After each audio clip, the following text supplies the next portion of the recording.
NEET UG paper leak विवाद के बाद देश की सबसे बड़ी मेडिकल प्रवेश परीक्षा एक बार फिर सवालों के घेरे में है। परीक्षा रद्द होने, लाखों छात्रों की चिंता बढ़ने और लगातार सामने आ रही गड़बड़ियों के बीच अब मामला संसद तक पहुंच गया। बुधवार को नेशनल टेस्टिंग एजेंसी और नेशनल मेडिकल काउंसिल के शीर्ष अधिकारियों ने संसदीय समिति के सामने पेश होकर परीक्षा प्रणाली को सुरक्षित बनाने की अपनी तैयारियों का ब्यौरा दिया। इस दौरान समिति ने अमेरिका और चीन जैसे देशों की परीक्षा व्यवस्थाओं का उदाहरण देते हुए भारत में भी पूरी तरह सुरक्षित, पारदर्शी और भरोसेमंद परीक्षा प्रणाली विकसित करने की ज़रूरत पर जोर दिया। वहीं 21 जून को होने वाली री एग्ज़ाम की तैयारियों के बीच छात्रों के मानसिक तनाव, आत्महत्या के बढ़ते मामले और परीक्षा सुधारों को लेकर भी गंभीर चर्चा अधिकारियों और संसदीय समिति के बीच हुई। नीट यूजी 2026 पेपर लीक मामले को लेकर बुधवार को संसद की एक महत्वपूर्ण समिति की बैठक आयोजित की गई, जिसमें नेशनल टेस्टिंग एजेंसी यानी एनटीए और नेशनल मेडिकल काउंसिल यानी एनएमसी के वरिष्ठ अधिकारी शामिल हुए। बैठक में एनटीए के महानिदेशक अभिषेक सिंह और एनएमसी के अध्यक्ष अभिजात शेठ ने परीक्षा प्रणाली को सुरक्षित बनाने के लिए उठाए गए कदमों की जानकारी दी। संसदीय समिति के सदस्यों ने परीक्षा प्रक्रिया में पारदर्शिता और सुरक्षा बढ़ाने पर जोर देते हुए कहा कि भारत को अमेरिका और चीन जैसे देशों की परीक्षा व्यवस्था से सीख लेनी चाहिए, जहां बड़ी परीक्षाएं बिना किसी बड़े विवाद या शिकायत के सफलतापूर्वक आयोजित की जाती हैं। समिति ने सुझाव दिया कि अंतर्राष्ट्रीय स्तर पर अपनाई जा रही आधुनिक तकनीकों और सुरक्षा उपायों को भारतीय परीक्षा प्रणाली में शामिल किया जाना चाहिए, ताकि भविष्य में पेपर लीक जैसी घटनाओं पर पूरी तरह रोक लगाई जा सके। बैठक के दौरान चीन की परीक्षा व्यवस्था भी चर्चा का विषय बनी। भारत में चीन की प्रवक्ता यू जिंग ने हाल ही में एक वीडियो साझा करते हुए चीन की राष्ट्रीय प्रवेश परीक्षा को दुनिया की सबसे बड़ी परीक्षा बताया। उन्होंने कहा कि यह परीक्षा भारत के जेईई और नीट दोनों का संयुक्त स्वरूप है, जिसमें इस वर्ष लगभग 1.5 करोड़ से अधिक छात्रों ने भाग लिया। परीक्षा के दौरान कई उद्योगों ने काम रोक दिया, सड़कों पर यातायात कम कर दिया गया और पूरे देश छात्रों को बेहतर माहौल देने के लिए एकजुट दिखाई दिया।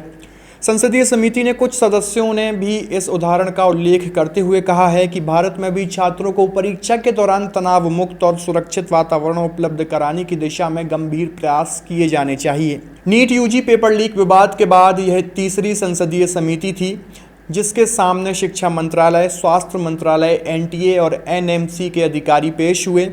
इससे पहले भी अधिकारियों ने विभिन्न संसदीय समितियों को जानकारी दी थी कि उनका पूरा फोकस 21 जून को होने वाली री एग्ज़ाम को निष्पक्ष और सुरक्षित तरीके से आयोजित कराने पर है। समिति ने इस दौरान एनटीए का मनोबल बढ़ाने की भी बात कही और सुझाव दिया कि छात्रों के तनाव को कम करने तथा एनटीए और एनएमसी के बीच बेहतर समन्वय स्थापित करने की ज़रूरत है, ताकि मेडिकल सीटों के आवंटन और काउंसलिंग प्रक्रिया में किसी तरह की बाधा न आए। बैठक में छात्रों के मानसिक स्वास्थ्य का मुद्दा भी प्रमुखता से उठाया गया। समिति के सदस्यों ने प्रतियोगी परीक्षाओं के बढ़ते तनाव और छात्रों के बीच आत्महत्या की घटनाओं पर चिंता व्यक्त की। उन्होंने सरकार से ऐसे परिवारों को सहायता प्रदान करने का आग्रह किया जिनके बच्चों ने परीक्षा तनाव या विवादों के कारण आत्महत्या जैसा कदम उठाया। समिति का मानना है कि परीक्षा प्रणाली केवल चयन प्रक्रिया तक सीमित नहीं होनी चाहिए, बल्कि छात्रों के मानसिक स्वास्थ्य और भावनात्मक सुरक्षा को भी प्राथमिकता दी जानी चाहिए। बैठक में नीट यूजी परीक्षा को साल में 1 से अधिक बार आयोजित करने का सुझाव भी सामने आया। वर्तमान में यह परीक्षा साल में केवल 1 बार आयोजित होती है, जिस कारण से लाखों छात्रों का भविष्य एक ही दिन के प्रदर्शन पर निर्भर हो जाता है।